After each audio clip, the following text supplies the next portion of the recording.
everyone, I'm Ryan from Fireside Knicks with my friend and co-host Dylan Backer, and we have free agency right around the corner. It's a very exciting time to be a Knicks fan. It's a very exciting time to be an NBA fan.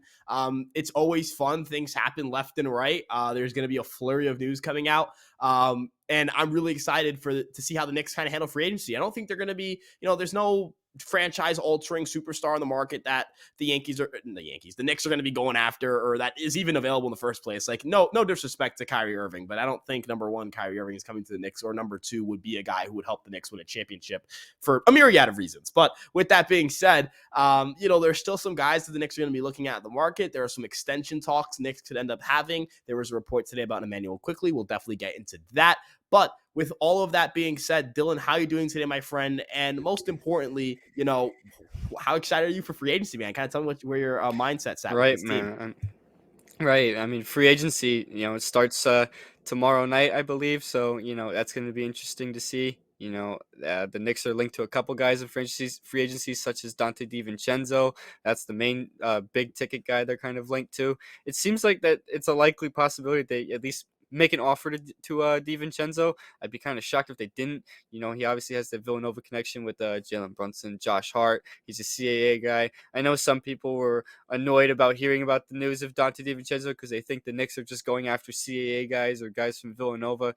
That's not the case. It's because Dante DiVincenzo could be a pretty solid fit with the New York Knicks. So, I mean, that would just make sense right there. I mean, you could slot him in the backup guard role. You can go back to a 10-man rotation so you're not drilling your guys into the ground for a full season of 9 guys. Yes, I know the 9-man rotation brought success, but let's be real. It's going to drill them to the ground, and they're going to be tired in the postseason, and we honestly saw that just this past postseason. So, you bring back a 10-man rotation, you put Dante DiVincenzo in the backup guard spot and pair him with Emmanuel Quickly, Josh Hart, whoever the backup forward is going to be, if it's going to be Obi Toppin, but I don't expect it to be Obi Toppin, and Isaiah Hartenstein, then you have a pretty good lineup right there of defense, shooting, rebounding, playmaking. I mean, you got a pretty solid bench unit right there.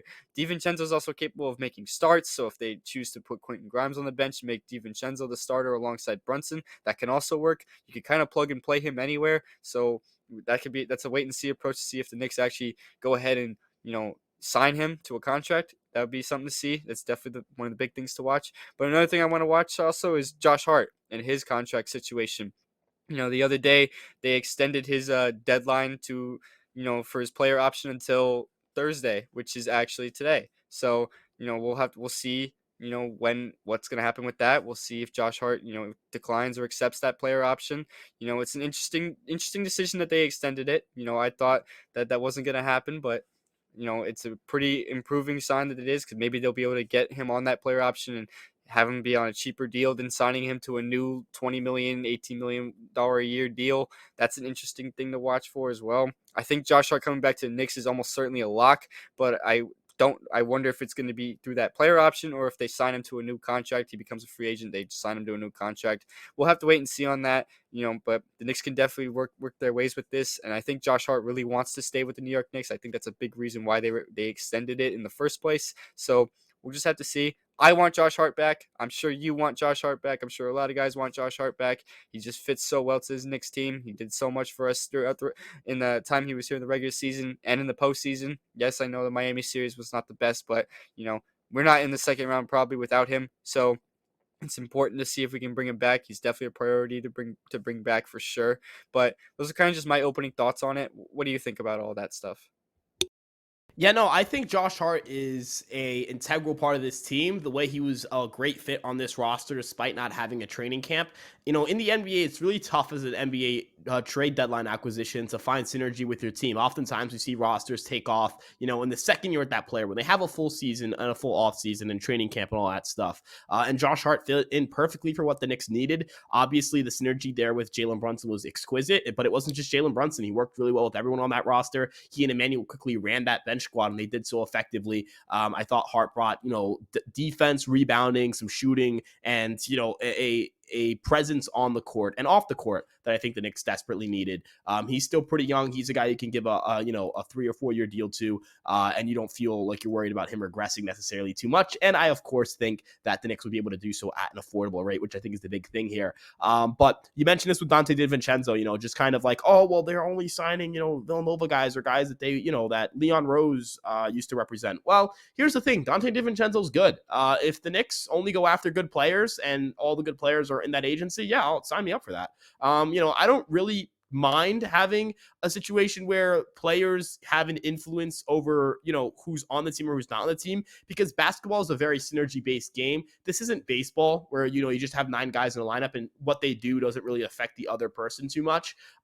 In basketball, it's very important, and having that synergy is important. And, Dante DiVincenzo, let's remove the synergy argument from a second here. Looking at what the Knicks need, again, it's shooting and defense, and he does both those things extremely well. Does need the ball in his hands to do a lot. And, I was discussing this with Alex a little bit earlier, right? Kind of looking at where the Knicks offense kind of struggled at times, especially in the postseason. There are a lot of guys who need the ball in their hands in that starting lineup. RJ, Brunson, and Randall all really feel like they need the ball in their hands to have success. And while I do think Randall could transition to more of like a 3-point shooting specialist because he's taken a lot of threes in his career over the last couple of years, it's still a weird fit to have all 3 of them together. And as a trio, they had a negative net rating. Dante DiVincenzo is the opposite of that. And I'm not saying it's selfish to want the ball. There are guys who they play better with the ball in their hands than off ball. Trae Young's a great example of this. That doesn't make Trae Young a selfish player. That doesn't make Trae Young a bad player. He is a superstar, right? Like, regardless of how we feel about him, that is what he is. He is a star level point guard. Luka Doncic, that dude, he has to have the ball in his hands, or else he's not going to be able to be as efficient or as effective. And if you think Luka Doncic is a selfless or not as good of a basketball player as some of the other guys in this league, you are crazy. So, I think looking at what the Knicks need as a fit, if they have a couple more guys who can work better off ball with a lot of the ball dominant guys they have on their roster, that would work really well. Just imagining a lineup where you have DiVincenzo and Grimes taking on the 2 best defenders, or the 2 best offensive players on another team, and allowing really the Knicks to have really good spacing, right? Those 2 guys on the corner or anywhere on the perimeter are dangerous.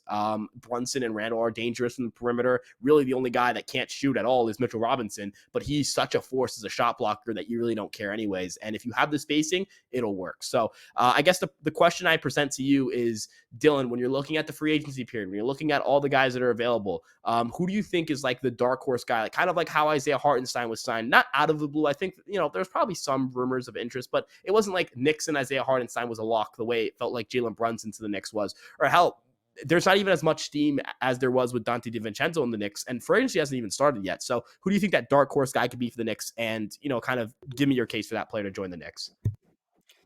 Right, so a dark horse type player, honestly, you could maybe look at like a Torian Prince or something. He recently got, Timberwolves recently declined his contract, so now he's a free agent.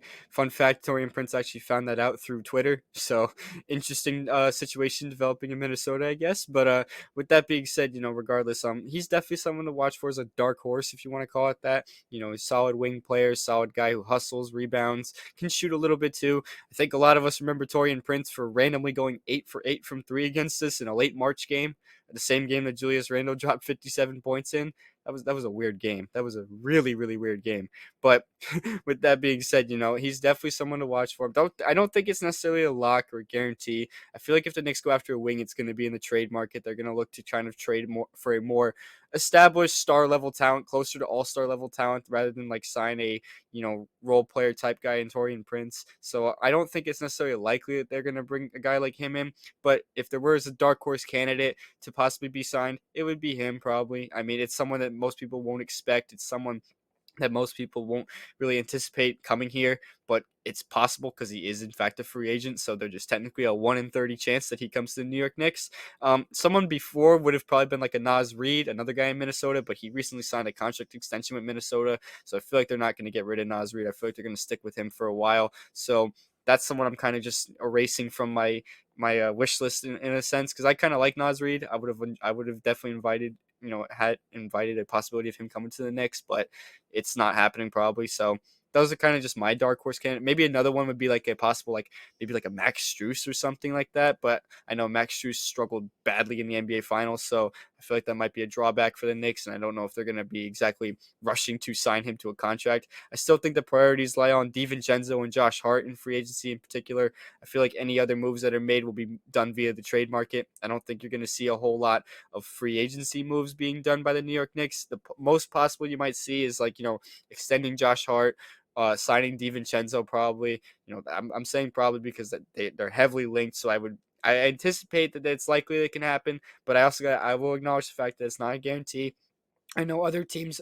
I know other teams are interested in DiVincenzo, so we'll just have to wait and see on that. Maybe they sign a power forward or something like that, like a small power forward that that was available, not like a role player type power forward. If they choose to replace Obi Toppin via the free agency market instead of trading him away to somewhere else and finding a replacement that way, I don't know what they're going to do. They have a lot of ways they can go about this though, and they definitely need to do something though for sure. If they don't do a lot in free agency, they need to do a lot in the trade market. I think that's a must, especially if this Knicks team wants to head back to the postseason next year and head back into the second round and possibly the Eastern Conference Finals and possibly the NBA Finals if they can really get that far.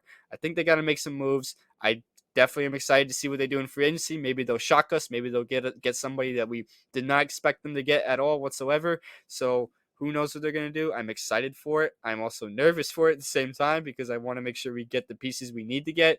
But I'm also very excited to see what they do because I'm excited to see some new additions to the roster. I'm excited. I'm excited to see some new pieces, new faces next season, and I'm just excited about it. What do you think about all that? Yeah, no. So I think the really interesting thing you mentioned was, I think Torian Prince as a concept, not just like him specifically, but the fact that the Knicks are likely going to look for the backup power forward. I think Obi Toppin's time as a Knick is going to come to an end. And whether that's the right choice or not, we'll have to wait and see on that front. But I personally think that that's the position that they're going to surprise the most at. That's the one I have the most uncertainty at, and I think that's the one that we're going to see. Not the most random. I think random's a very, I think random has kind of like a negative connotation to it. I mean, more so like the most uncertain position. That's the one where I think they can get a little creative here. I really would like the fit of Torian Prince in New York because of, just what he provides at that position and kind of, again, looking at what the Knicks need. It's shooting and defense. I think Prince can help there. I think Struth's an interesting name as well, just because of how well he performed as a role player prior to the NBA Finals. And you can make it felt like that entire Miami roster just fell off a cliff in the finals. And whether that's a issue regarding really they're maybe they're tired. I don't really know. They did play a grueling series with the Celtics, so we'll see if that was the issue there. But there's always that like fear of paying a role player after a really good run and feeling like you're in a situation where you're overpaying them. That's kind of how I feel with a guy like Bruce Brown, but we'll wait and see on that front. There's this free agency is really, it's not as good as previous classes. There's not a lot of like just definitive star level players or anything like that. And I think that's kind of the reason why this free agency is super confusing, because like you don't want the Knicks to overly invest in this free agent class, but you do want them to bring in the right guys. You do want them to get better. I wonder how active they'll be on the trade front. I wonder how they're going to make their improvements. I think that Hart is all but a lock. I'm very confident saying Josh Hart comes back to the Knicks. I'd say the most likely guy to sign is Dante DiVincenzo. I think that's kind of the guy that's the guy they really want. And I don't see a reason why they won't pony up the money for him. I don't see a reason why it'll get too absurd. Now, if someone gives him like $15 million a year, then yeah, the Knicks aren't signing Dante DiVincenzo. And I wouldn't sign Dante DiVincenzo at that price tag. But we'll have to wait and see on that front. I think kind of the last thing I wanted to kind of touch up on here when it comes to free agency is, do you think that the Knicks are going to extend Emmanuel quickly this offseason? Because that's another big storyline now. I know he mentioned he wants a 9-figure deal. I think Emmanuel Quickly's value is a lot higher than some people give it credit for. This is a really good NBA player. Like, this is objectively a really, really good NBA player. If you give him that over 5 years, it's not too bad of a luxury tax hit or salary cap hit. I think the pressure is really going to come down to, whether the Knicks are going to meet Quickly's offer, how willing Quickly is to come down on his price point, and really where they end up meeting in the middle. I think this is a player that really means a lot to this team and does a lot well for this team. And I not that he's impossible to replace, but I think he's really hard to find a bench player that's going to be as valuable as Emmanuel Quickly to this team. So, Dylan, what do you think about this situation and kind of how you think this could play out over the offseason? Right. So the Emmanuel quickly stuff. We obviously saw the reports this morning, that from heavy.com's Sean Divini, I think that's how you pronounce his name. He said that quickly is seeking a contract extension close to 9 figures, which is basically 100 million. That's the type of contract he wants. That's the type of extension he wants. He wants to make a lot of money. It's preferably over a 4 year deal from what I heard. So he'll be making upwards of close to 25 million a year. That's a lot of money. I'm not going to sit here and lie. It is a lot of money. I do think Emmanuel Quickly's value is underappreciated, though. I think he can be a very high level impact player as a six man or even possibly as a starter one day, as a guy who's a good two-way threat, good shooter, good rebounder, good playmaker, obviously a fantastic defender. So I think he has a lot of value. My concern with extending him for 100 million, though, like this offseason, I feel like you. I feel like you obviously don't want him to hit free agency if you want to keep him around. So I understand that there are pros and cons to it, but at the same time, my concern is if they shell out 100 million for Emmanuel quickly and then he doesn't pan out or he doesn't do as good as he did last year. Because if we look at last season, he was, if we're being real here, he was for the on a whole season scale, postseason, beginning of season, all that included, it was a little inconsistent. Yes, overall on the season, he was great. He was six-man finalist, all that stuff. But if you remember, the first 2 3 months of the season, he was rough. He was rough, and they almost traded him away. Then he turned it up a notch and he became a much better player for the rest of the season, which was fantastic. But then he took a step back in the playoffs. Those are my concerns. I think those are reasonable concerns to have. I'm not saying that I'm not now. I just want to make it clear. I'm not saying no, don't extend Emmanuel quickly. I love Emmanuel quickly. I think he can be an integral piece for this New York Knicks team going forward for several years to come. I think he's a core piece that they should definitely consider sticking around. But at the same time, at what price tag? The Knicks are also have a lot of money attached to Julius Randle, Jalen Brunson, right now R.J. Barrett too. So that means if they're going to extend quickly, one of those guys, definitely not Jalen Brunson, but one of probably like Barrett or Randall. That how would that affect them? The Knicks can't afford to just shell out $100 million contracts to everybody. So it's going to affect one of those guys most likely, and I think they have to consider that there are going to be ripple effects to it. Like I said, I love Emmanuel quickly. I love that guy. I think he's an amazing player. But there's just the contract situation with the team. There's they got a bunch of contracts that are still being shut out. They still got to extend Josh Hart as well, so it's gonna be more money put on the books. Yes, they're probably gonna get rid of Evan Fournier and take some off there right there, and they got rid of Derrick Rose's contract, but they still got more contracts to add. They still got money to pay. They got stars to pay. They got to try to make a move and possibly pay another star. So it's interesting what they're going to do with it. I don't know exactly how the Knicks are going to approach it. I feel like if an extension happens, it's not going to happen this offseason. I feel like they might wait it out. And yes, I understand there's a risk to it because you don't want him to hit the free agency market if you want to keep him around. You don't want that. I understand that.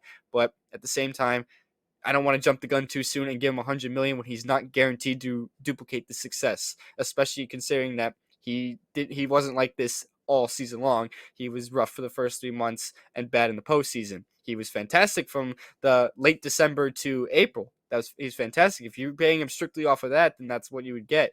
But it feels like you don't want to pay him strictly because of a good 3 month stretch. And I'm not saying Emmanuel quickly only had a good 3 months. No, I'm just saying you know it's not like he's proven anything. I'm not over here saying he's proven that he's like established, he's going to be consistent all the time. I don't want to reach that point yet when I haven't seen him do it for a full entire season. A full season. Not talking about just 3 months of the season, full season, playoffs included, all that good stuff. That's what I think $100 million contracts should be shelled out to. And that's kind of just my thoughts on it. Maybe some people disagree with me. Maybe some people agree with me. If you agree, you agree. If you don't, you don't. I'm just a little hesitant. I'm not as like ready to press the button right now and say yes, extend Emmanuel quickly right now. I'm not as ready to do that just because of that price tag. If they could get him for a little cheaper than that, that'd be a different story. But he wants 100 million, so that's going to be obviously tough. And those are going to be some hard conversations at the negotiating table whenever they do have those conversations for extension talks. So it was kind of just my thoughts on it. I don't want to hate on the guy. I'm not hating on him at all. I'm just hesitant because of the money. I think there's financial repercussions to it, and that's really what it comes down to. What do you think about that? Yeah, I think that you want to get another year sample size, ideally. Like in an ideal world, that's what you want to do. I think the Barrett extension is a really good example of this. They should have waited next year on that extension. They didn't. Obviously, you risk losing him in free agency, but now that looks a lot better than, hey, we have to bring him back because he's RJ Barrett. He's our guy. Like we drafted him. We got to bring him back. And now you're stuck with a contract that could age really poorly, number one, or number two, it could lead to him getting traded, right? Like in a world where RJ Barrett doesn't get that contract, are we really sitting here having a conversation about, all right, the Knicks have to trade RJ Barrett? It probably looks more like, hey, all right, we're gonna bring him back. It's not gonna be a super large deal, but something that he can, be on this roster and isn't a financial crunch with, because they gave him that contract and that's guaranteed money. If the Knicks want to get better, they're going to have to move off that contract. And that's heartbreaking. That does suck, right? Guy gets paid, guy makes his bag. He's a made man. Like he'll never have to worry about money for the rest of his life. And that's what you want to do when you get into the NBA. But unfortunately, that could spell the end of his time on the roster. And I wonder if something similar happens to Manuel Quickly, where it's like, the Knicks can only pay so many guys, and quickly becomes a cap casualty, I guess, is the best example of this. Not that he would get cut or anything, but maybe the Knicks look at him as someone to trade, and that sucks because I think he's really good. I think Emmanuel Quickly is amazing. I think you wait a year sample size, feel out the market a little bit. You can always get an extension done midseason. That's not impossible. Maybe you want a little bit of run there, but I do feel confident that Emmanuel Quickly is a good player to extend. I feel confident the Knicks are going to do their due diligence and that they're going to handle their process the right way. I think they like Quickly. I love Quickly. I think most fans really like Quickly. So I think I think the Knicks will give him a fair offer and a fair shot to stay a Knick for at least a foreseeable future. But with that being said, again, free agency opens up tomorrow. Gonna be a really exciting time. I'm really excited. I'm pumped. I wonder how the Knicks are going to handle this. There are obviously, again, just some things we talk about today that are more realistic possibilities than others. But again, you never really can count an NBA team out of doing anything. We've already seen crazy trades. We see crazy trades and free agency stuff happen all the time. So I wonder how that goes this year. But yeah, with that being said, thank you guys so much for tuning in. We appreciate you guys so much. Thank you guys for stopping by, and you guys can check out our Instagram, our TikTok, our Facebook page, its YouTube page, and tweet at us at Fireside Knicks. Our personal Twitter accounts, they're above our heads. You guys can also check out the audio version of this podcast on Spotify or on Apple Podcasts. And of course, check out Empire Sports Media for all your New York sports content. We'll have plenty of articles breaking down any of the moves the Knicks make, and so we'd really love if you guys check those out, and I think you guys will love those pieces as well. So with that being said, again, thank you guys for stopping by, and have a great rest of your day. Let's go Knicks. Peace out.